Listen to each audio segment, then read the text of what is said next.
오늘은 9월 12일 토요일이고요. 새로운 리딩 모먼트 영상을 찍으려고 하는데 이번 컨셉이라기보다는 전체적인 주제는 환상입니다.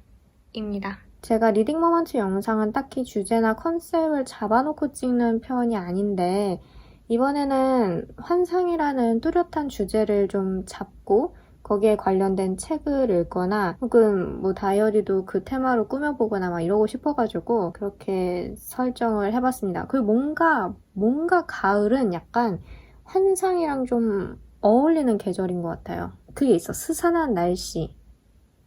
뭔가 신비로운 저의 개인적인 생각입니다. 아무튼 해서 여기 5권의 책이 있는데 이 책들은 제가 9월 안에 다 읽는 게 목표예요. 오늘이 9월 12일이니까 한 2주 반 정도 남은 건데 그 안에 다 읽을 수 있으리라고 생각을 해요. 사실 읽어야 되는 책이 저기 더 있어요. 대학원 공부 때문에 몇 권을 더 읽어야 되는데 얘네들이 이제 저의 개인적인 독서. 어떤 책을 읽을지 좀 간단하게 보여드리도록 하겠습니다.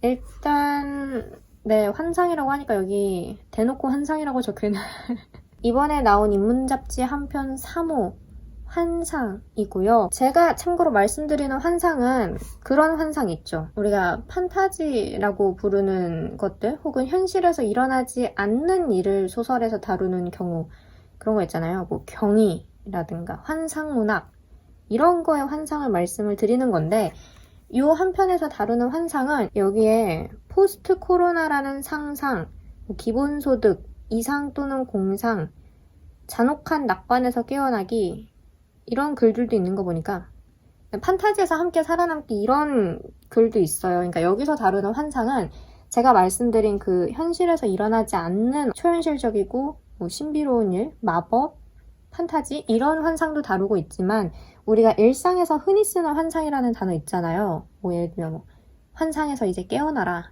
너 그거는 환상이다 라고 말하는 환상. 일어날지 안 일어날지 잘은 모르지만 기왕 일어났으면 좋겠다라고 우리가 흔히 희망을 하거나 상상을 하거나 그냥 이렇게 되지 않을까라고 막연하게 예측하는 그런 의미에서의 환상도 좀 다루고 있는 것 같습니다. 근데 그냥 저는 이 3호가 환상에 대해서 다루고 있다. 이 표지에 환상이라는 단어가 찍혀 나왔다라는 것만으로도 너무 행복하고요. 왜냐면 제가 환상을 너무나 좋아하고 또 관심 있는 주제이기 때문에 마냥 좋네요. 그 다음에는 보건교사 아는영 읽을 겁니다. 지금 이 앵글이 굉장히 이상한데 이게 최선이었어요.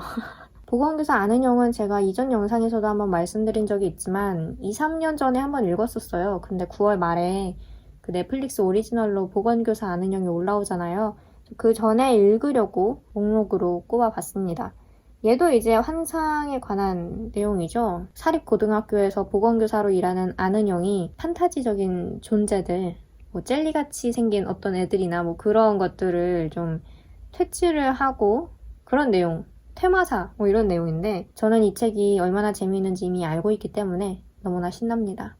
그리고 넷플릭스도 빨리 올라왔으면 좋겠고요. 아무튼 그래서 이 책 읽을 거고 그 다음에는 남은 건 3권 다 소설집입니다. 단편 소설을 담은 소설집이고 일단은 천일환 작가님의 영의 기원이라는 책을 읽을 거예요. 얘는 여기 문구에도 써있지만 삶과 죽음 그리고 예술에 관한 소설들을 담고 있다고 하는데 이 소설집 안에 담긴 소설들이 정말 환상이라는 요소를 두드러지게 드러내고 있는지는 잘 모르겠어요, 사실. 왜냐면 제가 책 소개를 읽었을 때 명백하게 환상이라는 단어를 본 적이 없는 것 같은데 확실하진 않아요. 아무튼 근데 이 소설집에 실린 각 단편들의 짧은 줄거리가 있는 그 책 소개를 읽었을 때 환상이라고 볼 수 있는 여지가 있는 그런 내용들인 것 같아서 더 자세한 건 읽어봐야 알겠지만 아무튼 그래서 골랐습니다. 표지도 굉장히 신비롭고 읽고 싶었어요. 그냥 읽고 싶었어요. 빨리 읽고 싶어서 골랐고 그 다음은 윤희영 작가님의 큰 늑대 파랑입니다. 정말 책 보여드릴 각도가 안 나오네. 큰 늑대 파랑.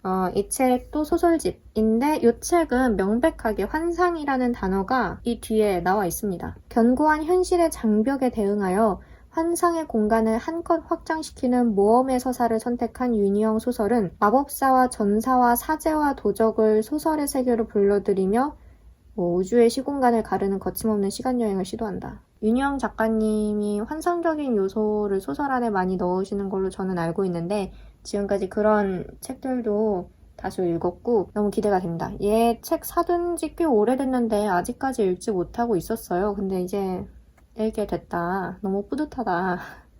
되게 이상하죠? 책을 고르는 것도 저고 고르지 않는 것도 전데 참 이런 거에 스스로에게 뿌듯함을 느끼다니. 마지막 책은 이 책입니다.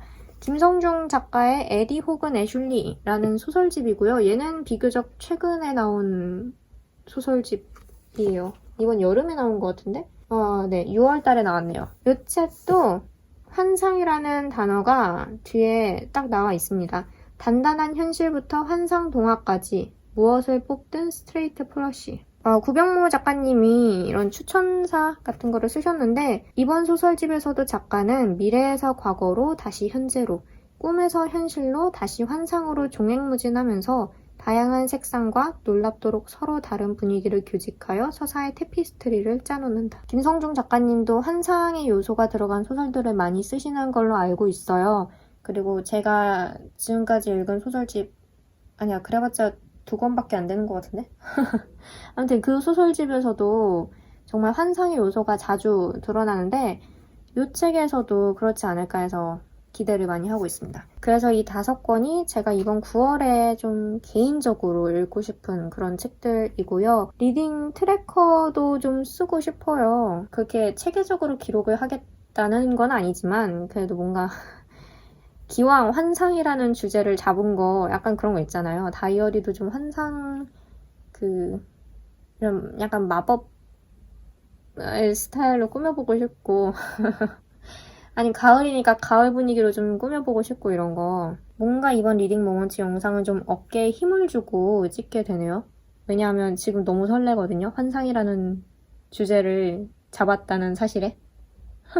아무튼 뭔가 이렇게 주제를 딱 하나 잡아서 리딩 모먼트 영상을 찍는 게 제 기억으로는 처음인 것 같아서 비장한 마음도 들고 잘해보고 싶다, 열심히 읽고 싶다라는 동기부여가 막 돼요.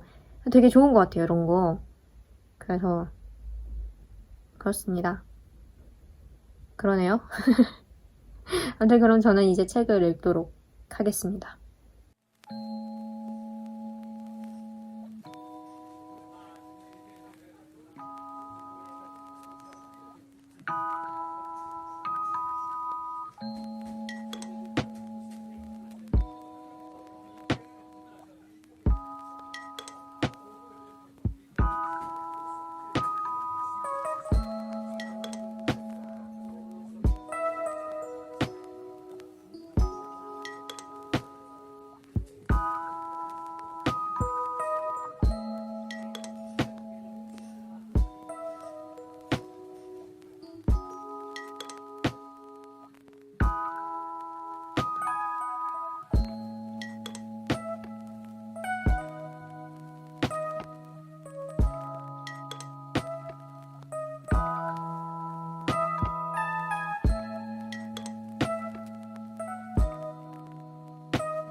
저는 벌써 보건교사 아는 영을 다 읽었고요. 아까 오프닝 영상을 오후에 찍었는데 지금 이 책 읽은 지 몇 시간 안 됐는데 바로 다 읽었어요. 그만큼 속도감 있게 넘어가는 책이고 무엇보다도 진짜 재밌습니다. 이거 읽으면서 이 장면은 어떻게 드라마에서 나올까 되게 궁금하기도 했고 그리고 이미 보건교사 아는 영 그 예고편을 봤잖아요. 그러다 보니까 아는영 위에는 정유미 배우님이, 홍인표 위에는 남주혁 배우님이 겹쳐 보이고 근데 그게 뭔가 상상력을 제한한다기보다는 좀 더 그 상황을 구체적으로 만드는 게 있었던 것 같아요. 그래서 저는 재미있게 읽었고, 혹시 아직도 이 책 안 읽어보신 분들 계시다면 추천! 보건교사 아는 형 넷플릭스 예고편을 지금 하루에 한 5번은 보는 것 같아요. 뭔가 그냥 예고편도 재밌어. 그 예고편에 나오는 노래가 너무 재밌어요. 보건교사다 잽싸게 도망가자. 요즘 보건교사 아는 형 예고편을 열심히 보고 있습니다. 아무튼 그래요.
저는 학교에 가야 하고요. 이번 학기에 원래 청강을 2개를 들을 생각이었는데 도저히 안 될 것 같아서 하나만 하고 있거든요. 강의 2개는 너무 힘들 것 같아서. 근데 확실히 강의를 하나만 들으니까 일주일에 하나만 듣는 건데 마음이 덜 부담스러운 것 같아요. 학교에서 만납시다. 짜잔! 네, 저는 학교에 도착을 했습니다. 이게 뭐야? 아, 온라인 강의를 듣느라고. 네. 여기가 저의 학교. 오늘 강의가 끝나면 일단 지금 읽기 시작한 큰 늑대 파랑을 읽을 거고, 그리고 영의 기원이랑 에디 혹은 애슐리도 같이 좀 그냥 동시에 좀 읽으려고 생각을 하고 있어요. 그러니까 책 하나를 다 끝내고 나서 다음 책을 읽는 방법도 있겠지만 여러 권의 책을 동시에 읽어도 단편 소설이니까 그게 호흡이 막 너무 잘게 쪼개진다 이런 느낌은 안 들 것 같아서 네, 그렇게 3권을 좀 읽으려고 하고 있고 이게 뭐냐면 나름 또 마법이랑 환상 컨셉이라고 이렇게 물약을 이렇게 해놨는데 첫 번째 줄은 큰 늑대파랑 줄인데요. 저 큰 늑대파랑 책에 단편이 총 7편 수록되어 있어요.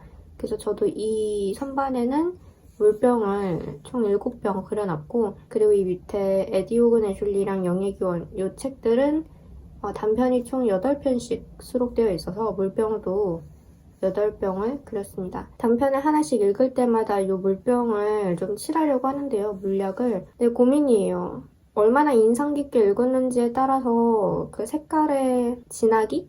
뭐 농도? 이런 거를 좀 다르게, 그러니까 물약의 농도를 좀 다르게 색깔로 표현을 할지, 아니면은 무늬? 뭐라 그러지? 그런 약간 뭐 그런 효과를 다르게 줄지. 근데 단편 소설 하나하나를 이렇게 일일이 다 약간 눈에 가시적으로 보이게 체크를 하는 거는 이번이 처음이어가지고 글쎄요, 이게 저에게 맞는 기록 방법인지는 잘 모르겠는데 그냥 이게 너무 하고 싶었어요. 제가 유튜브나 혹은 뭐 핀터레스트 이런 데서 블렛 저널 하시는 분들 이렇게 쭉 살펴보니까 마법 테마 혹은 환상 테마 이런 거로 하실 때는 꼭 이게 들어가더라고요. 물약병을 이렇게 해가지고 트래커로 사용을 하는. 그래서 저도 해봤는데 잘 모르겠어. 맞는 방법인지 잘 모르겠지만 아무튼 막상 또 칠해놓고 나면 되게 마음에 들 수도 있고. 저는 지금 강의 5분 전이어가지고 이제 강의실에 입장을 하겠습니다. 등교 5초 컷이 참 이게 몸은 편한데 마음이 영 편하지가 않아. 아무튼 그럼 저는 강의를 듣도록 하겠습니다.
이거 너무 귀엽지 않아요?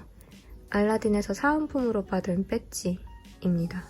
장르 소설이었나? 무슨 대상도서 포함해서 얼마 이상 구매하면 주는 거였는데 배지가 총 3세트가 있었어요. 이런 마법사랑 뱀파이어? 드라큘라? 이런 거 하나랑 그리고 미라 있었는데 저는 역시나 얘가 제일 귀여워서 이거로 골랐습니다. 너무 귀여워. 책 보고 있어. 근데 이거랑 똑같은 디자인의 그 책갈피가 있거든요. 이거. 얘도 알라딘에서 사은품으로 받았던 건가? 그랬는데 너무 귀여워.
저는 이 세 권의 소설집들을 다 읽었고요. 각자 정말 다른 느낌을 가지고 있는 책들이었어요. 큰 늑대파랑부터 얘기를 하자면 가장 두드러지는 거는 아무래도 SF적인 그런 상상력? 좀비가 나타난 세상, 그 피 튀기는 현장, 그리고 뭔가 개인의 내면에서 혼란이 일어났을 때 아주 생경하게 나타나는 그 혼란스러운 감정과 어떤 상황을 그 거친 단면을 그대로 보여주는 느낌이랄까요? 이게 되게 말하기 힘든 느낌인데 제가 윤희영 작가님을 기억하는 대표적인 작품은 댄이에요. 왜냐면 제가 그 작품을 너무 좋아해가지고 근데 그 작품에서는 제가 기억하기로는 감정이 되게 섬세하게 다뤄졌던 걸로 기억을 하거든요. 근데 이 책에서는 잘 다듬어지고 세공된 그런 게 아니라 정말 그 혼란 자체를 보여주는 느낌이에요. 그리고 표지가 되게 귀엽잖아요. 근데 내용은 그렇지 않아요. 핵전쟁 이후의 어떤 세계도 나오고 그리고 원본과 복사본의 이야기? 그러니까 나로부터 어떤 분리체가 이렇게 분리되어 나오고 걔랑 결투를 해서 내가 살아남아야 하는 그런 상황들도 펼쳐집니다. 그러니까 표지와 달리 굉장히 이 안에 담긴 그런 현실들은 혼란스럽고 때로는 정말 살벌하고 그런데요. 제가 기억하는 윤희영 작가님의 글이랑 꽤 달라서 저는 놀랐고요. 아직은 감상이 좀 정리되지 않은 느낌이에요. 그래서 조금 더 생각을 해봐야 할 것 같습니다. 그 다음으로는 천일환 작가님의 영의 기원이라는 이 책을 또 다 읽었는데요. 이 책에 담긴 단편소설들은 죽음이라는 주제를 아주 깊게 파고듭니다.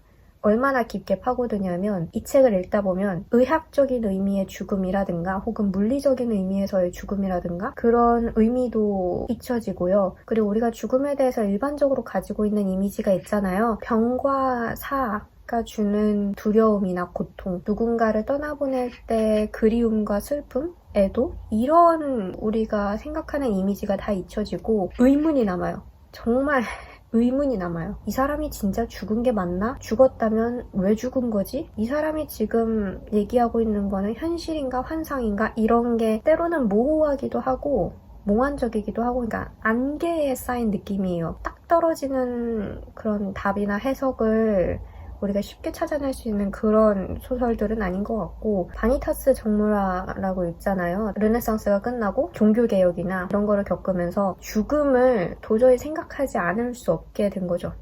생각하지 않을 수 없게 됐다.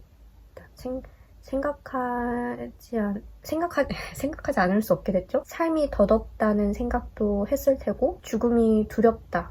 근데 너무 가까이 있다 라는 생각도 했을 테고 그러면서 이제 메멘토 모리라는 죽음을 기억하라. 당신도 언젠가는 죽는다는 사실을 잊지 말아라. 뭐 상기해라 뭐 이런 의미겠지만 그림 중에 해골이랑 뭐 모래시계랑 뭔가 시든 꽃 이런 죽음을 암시하고 그 유한한 삶을 암시하는 그런 물건들이 있는 그런 정모라 있잖아요. 이 책을 읽으면서 그게 정말 많이 생각이 났어요. 이 책에서도 바니타스에 대한 얘기가 잠깐 나왔던 걸로 저는 기억을 하는데 죽음을 기억하라. 혹은 인간의 삶에서 죽음이 가지는 의미를 끊임없이 생각해라.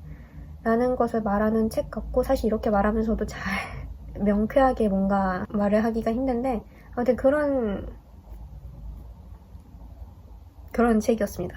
그 다음에 이 책도 읽었습니다. 에디오그 내슐리. 김성중 작가님의 소설집이고요. 제가 이전에 말씀드린 두 권의 소설집이랑은 또 다른 분위기를 가지고 있는데 조금 더 이야기의 채도가 높은 느낌이랄까요? 동화적인 분위기의 이야기도 나오고 긍정적인 부분? 이 사람과의 이별이 너무나도 슬픈데 동시에 이 사람과 함께했던 그 순간들이 너무 행복했고 아름다워서 그것에 뭔가 가치를 깨닫는 그 삶의 희노애락이 되게 생생하게 느껴진다는 점에서 채도가 높다라는 표현을 썼고 왜냐하면 앞에 영의 기원이라는 그 책은 회색빛 느낌이 많이 나요. 안개 낀 한치 눈앞이 보이지 않는 그런 어떤 이미지가 연상이 된다면 이 책은 인물들이 통통 튀는 그런 느낌이 두드러집니다. 이 책이 주는 동화적인 이미지가 또 그런 분위기를 잡는데 한몫을 한 것 같아요. 죽은 아내의 사진을 들고 달아나는 나무를 쫓아가는 남자의 이야기. 실제로 동화 속에 나오는 라푼젤이나 혹은 뭐 도로시 같은 인물들을 만나는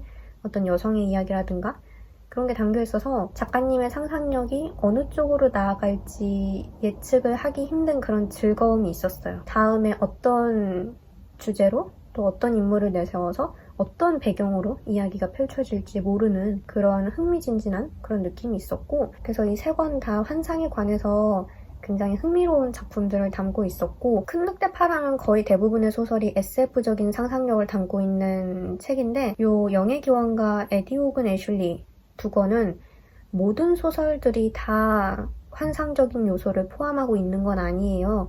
지극히 현실적인 이야기들도 다수 포함하고 있는데, 근데 뭐 이번 영상의 키워드를 환상으로 잡았어도 이렇게 막 책을 고르는 기준을 타이트하게 잡지는 않았기 때문에 아무튼 네, 이 책들 읽었고, 이제 이 책 하나 남았죠? 인문잡지 한 편, 환상. 이 책은 지금 읽고 있는 중이에요. 글을 한 2편 정도 읽었고요. 아니네, 3편을 읽었네?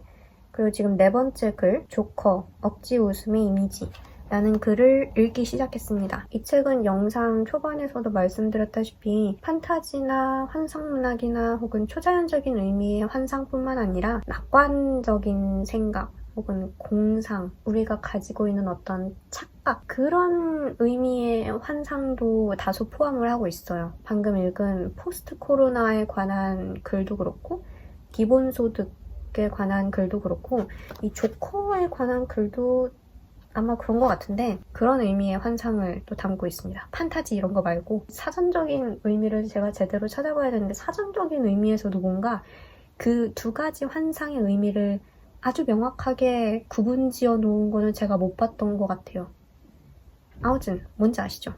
그래서 이 책을 읽고 있습니다. 이 책도 읽고 기록을 하도록 하겠습니다.